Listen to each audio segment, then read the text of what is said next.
Olá, vamos iniciar os nossos estudos do Evangelho segundo o Espiritismo, rogando a Deus que nos abençoe, aos Espíritos amigos que nos inspirem e ao Mestre Jesus que se faça entre nós, envolvendo-nos em sua paz e em seu amor. O capítulo de hoje é o de número 11, Amar o Próximo como a Si Mesmo. E o item é o 10, está dentro da Lei de Amor. A mensagem que nós selecionamos foi transmitida pelo Espírito Sansão, e ele diz assim: Meus queridos condiscípulos, os Espíritos aqui presentes, vos dizem por minha voz, amai bastante, a fim de serdes amados. Sansão chama de condiscípulos aqueles que recebiam a mensagem, porque ele é um antigo membro da Sociedade Parisiense de Estudos Espíritas. Era companheiro de Allan Kardec e dos que ali estavam. Havendo desencarnado antes, retornou para transmitir essa mensagem, falando da lei de amor. Então, ele disse algo muito importante. Amai bastante, a fim de serdes amados. O enunciado revela que nós primeiro devemos amar, para depois sermos amados. Porque é da lei de Deus que nós nos amemos uns aos outros, amando o Pai maior acima de todas as coisas. Então eu preciso internalizar essa lei e fazê-la cumprir em mim. Eu não vou esperar ser amado pelo próximo para então eu manifestar amor. Já não cabe mais em mim a justificativa de que não fui amado, por isso sou azedo, não consigo amar ninguém. Não. Isso ficou no tempo de imaturidade do espírito. Nós já temos caminhada suficiente com Jesus para, independente da maneira com que somos tratados, amarmos muito, a fim de sermos amados. Essa é uma realidade.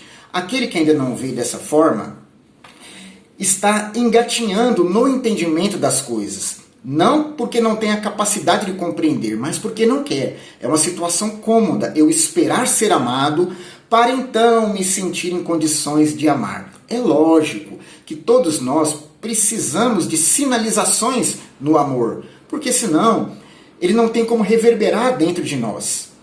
Então, Jesus foi o maior dos espíritos que nos sinalizou. Ele marcou a nossa jornada para sempre com a sua passagem pelo mundo, nos mostrando como se ama. Antes dele, os seus mandatários haviam também exemplificado, dentro das condições que lhes eram próprias, esse amor, porque o amor é divino, universal, ele é um só. E todos que estão animados dele bebem da mesma fonte. Após Jesus, isso ficou muito mais forte no coração daqueles que já estavam dispostos a segui-lo. E também deram exemplos de muito amor à humanidade. Então é preciso que nós sejamos sinalizados no nosso dia a dia a pessoas que fazem isso. Pessoas comuns, como eu, como você. Porque temos a capacidade de amar dentro da nossa capacidade, mas temos. Então, toda vez que nos dirigimos ao semelhante com um sentimento mais enobrecido e desinteressado de fraternidade, de solidariedade, toda vez que estendemos a mão de maneira humilde e com real desejo de ajudá-lo, nós estamos dando a ele uma fração desse amor. É aquela que já temos dentro do coração e que nos é possível transmitir.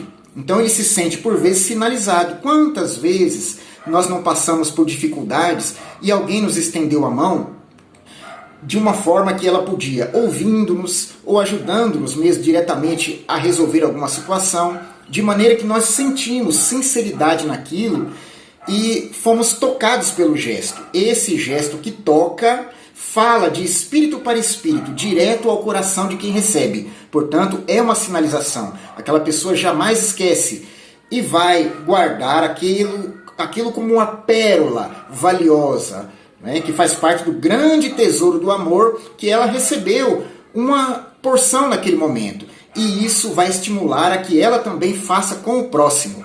Então é muito bom ser amado. Nós falamos isso com relação às crianças. Elas recebem dentro do lar algo que vão retribuir à sociedade, assim que estiverem em condições de fazer isso. Então quem recebe amor desde a infância retribui amor. Só tem amor para doar. Aquele que recebe incompreensão e agressão torna-se uma figura problemática no meio social. Então é assim, o amor estimula o amor. Por isso, amemos muito a fim de sermos amados. Este pensamento é tão justo que nele encontrareis tudo que consola e acalma as penas de cada dia. Vejamos se isso não é valiosíssimo. O que mais nós esperamos do que um refrigério para nossas penas, um consolo para as nossas dores? E aqui, no amor, nós vamos encontrar, né? Olha, tudo que consola e acalma as penas do dia a dia. Porque vivemos num mundo de provas e expiações e temos penas a suportar. É preciso de um consolo para que recuperemos as forças e continuemos firmes no caminho, para que não caiamos desalentados, porque somente aquele que tem fé muito forte, ele segue independente dos estímulos que recebe contrários, né, à continuidade da sua jornada. E nós nos reconhecemos criaturas frágeis, ainda necessitadas do Cristo, dos seus emissários, de toda mão amiga que possa nos amparar. Jesus mesmo deu exemplo, dividindo o peso da sua cruz com o sirineu que ali estava na multidão.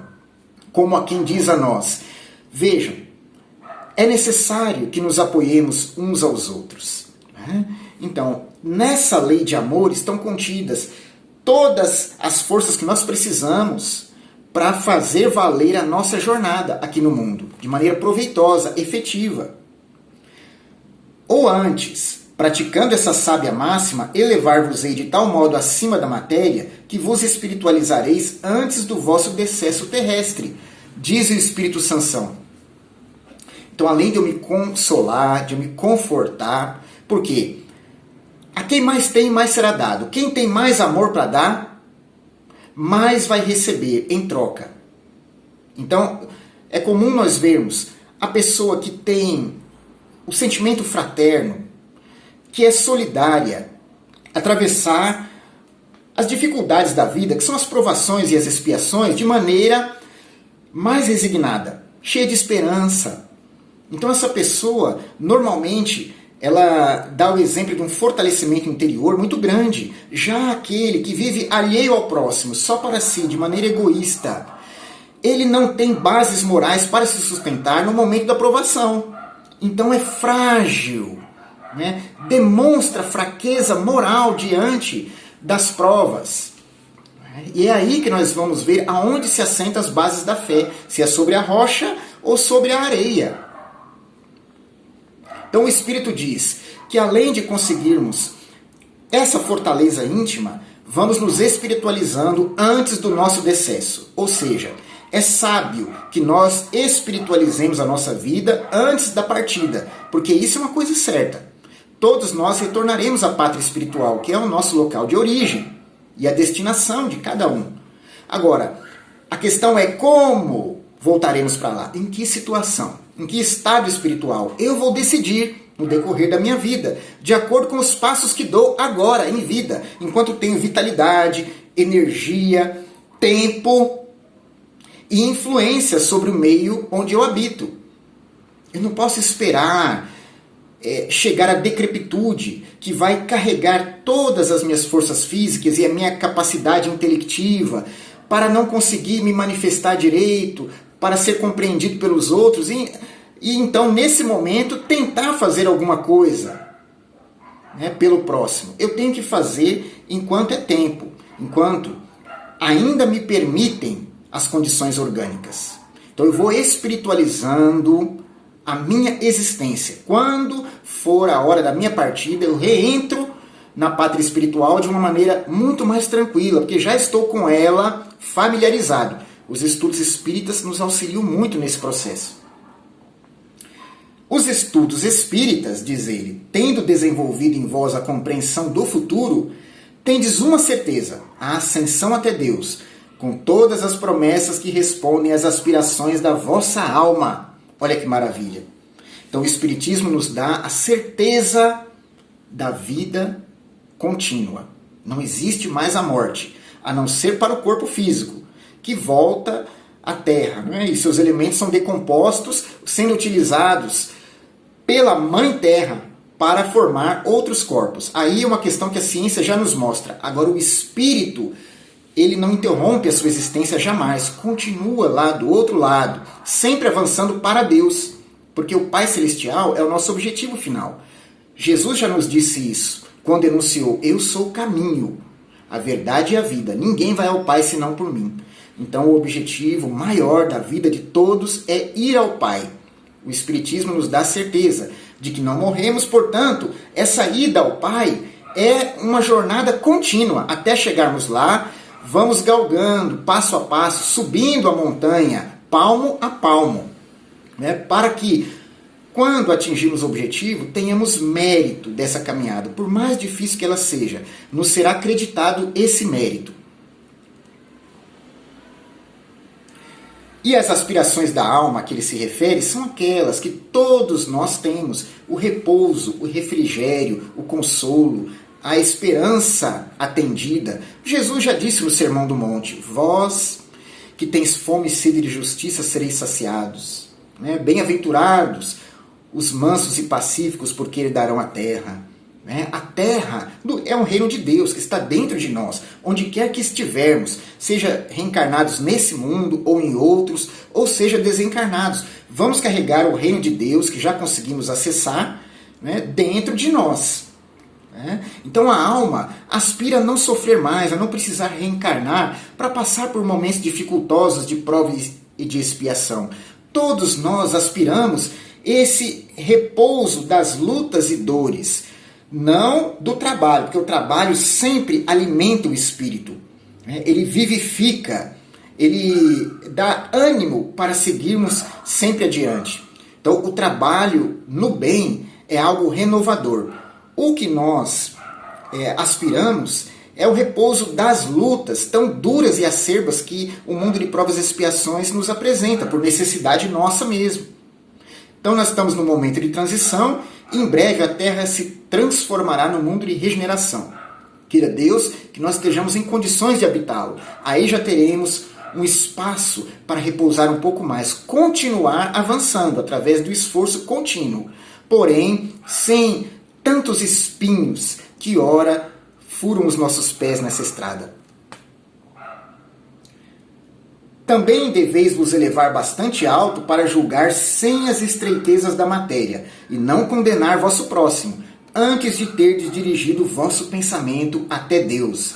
Então, olhe só que beleza, né? Elevar-nos bastante para julgar sem as convenções do mundo. Ele está falando daquele ponto de vista estreito que, quando estamos encarnados, teimamos em abraçar. Então, ele carrega todos os preconceitos do mundo, toda aquela carga cultural que vem de muito antes, carregada de orgulho, de egoísmo, né? Que diz que nós devemos manter essa postura orgulhosa hoje diante do semelhante. Então, jamais vamos julgar sob esse prisma. É preciso romper com as barreiras, com os laços, com as correntes do passado que nos prendem às enfermidades morais. Olhar adiante. O Cristo é o nosso parâmetro de ação. E ele solicitou que voltássemos a atenção para as nossas consciências, quando estávamos de pedras em mãos, prontos a jogar naquela que errou. Então, seja quem for que errar perto de nós, merece a compreensão de que é alguém que está na caminhada junto conosco. E onde ele errou, talvez nós erremos também. Portanto, não cabe aí mais pedras nas mãos, e sim compreensão. É o que ele diz: nos elevarmos bastante alto para julgar sem as estreitezas da matéria. Somos capazes de nos elevarmos tão alto assim? Eu creio que somos. Em Deus nós temos a força para tanto. E não condenar vosso próximo, antes de terdes dirigido o vosso pensamento até Deus. Então, quando a vontade de condenar o próximo vier, eu preciso voltar o meu pensamento ao Pai Celestial. Como? Consultando a minha consciência. Eu já fiz ou seria capaz de fazer algo semelhante ao que a pessoa fez? De maneira isenta. Preciso responder a mim mesmo. Eu teria tanta fortaleza íntima para resistir a essa tentação em que ele caiu? Se eu tiver coragem de responder verdadeiramente para mim mesmo, eu vou largar as pedras na mão. Porque não há aquele que diante de Jesus continue com a pedra.